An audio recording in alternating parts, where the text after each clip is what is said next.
L'Angleterre compte parmi les grands favoris de l'Euro 2020 qui se jouera en juin 2021. Et s'il y a bien une compétition que cette grande nation du football aurait dû remporter, c'est l'Euro 2004. Bienvenue sur l'Amour du maillot et aujourd'hui on va faire un petit voyage dans le temps pour parler du maillot de l'Angleterre à l'Euro 2004. Générique.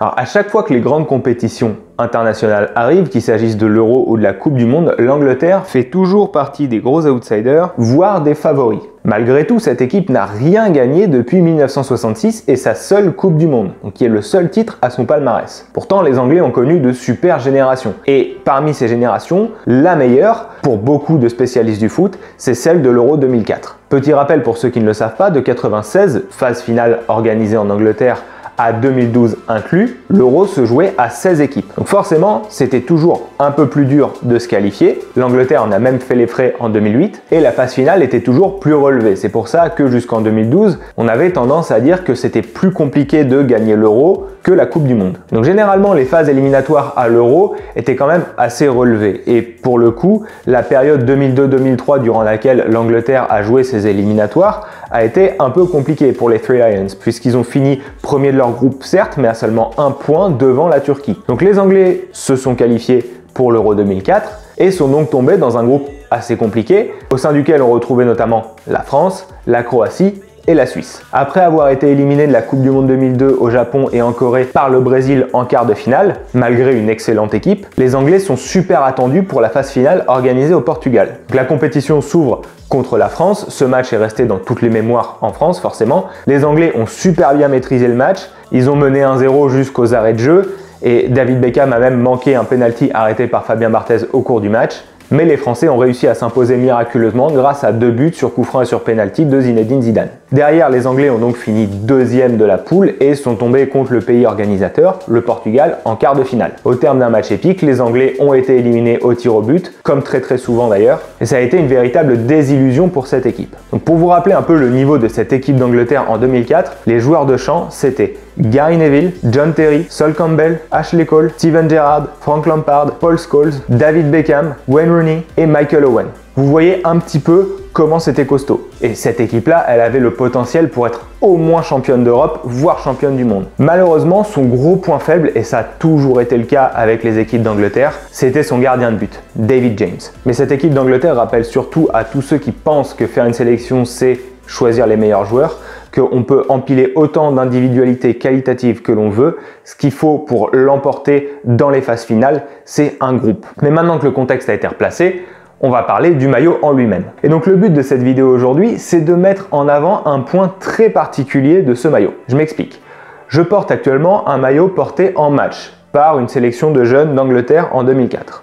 Et ici, à ma gauche, vous voyez donc un maillot réplica de l'Angleterre 2004. Les maillots sont similaires en tout point, que ce soit d'un point de vue textile, d'un point de vue des aérations, d'un point de vue de l'assemblage, même d'un point de vue des détails, du col, peu importe.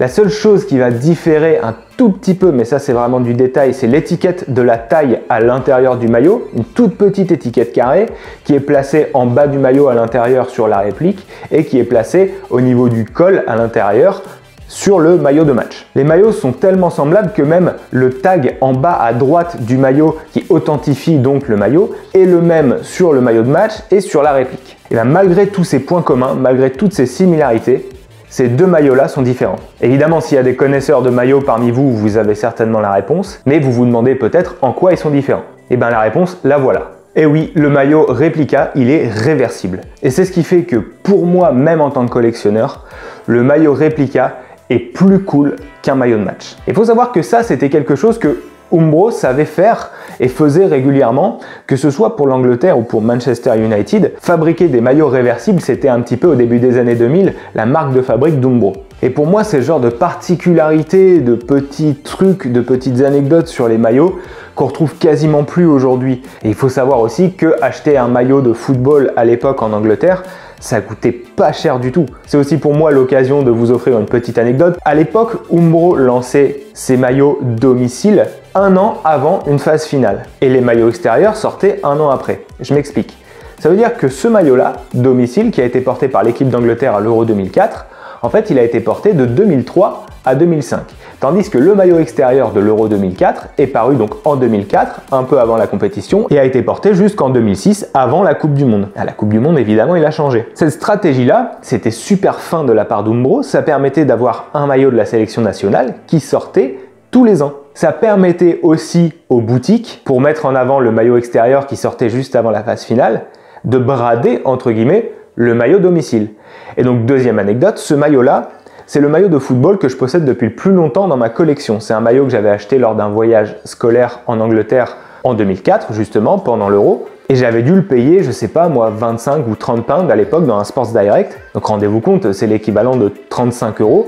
En pleine compétition, le maillot qui était porté. Donc c'était un maillot qui était déjà bradé alors qu'il allait encore faire un an avec l'équipe d'Angleterre. En payant la moitié, voire le tiers de ce qu'on peut payer aujourd'hui pour un maillot de foot, on avait un maillot réversible, donc 2 maillots en un, avec un flocage officiel dessus. On avait un maillot encore plus cool que le maillot de match. Voilà, je m'arrête là pour cette vidéo. Merci à tous d'avoir regardé jusqu'ici. Ça m'a fait vraiment plaisir de vous présenter ces deux maillots, puisque cette réplique-là de l'Angleterre, comme je le disais, c'est le maillot de football que je possède depuis le plus longtemps dans ma collection. Et il me va encore, j'en suis super fier. Et ça reste un super souvenir d'école de quand j'étais enfant. N'hésitez pas non plus à me dire dans les commentaires votre joueur préféré de cette équipe d'Angleterre. Il y avait franchement du lourd et c'est difficile de choisir. N'oubliez pas non plus de vous abonner et d'activer les notifications pour soutenir la chaîne. Ça vous prend seulement 2 clics, mais moi ça m'aide énormément. Et on se retrouve très vite pour parler de maillot. Ciao!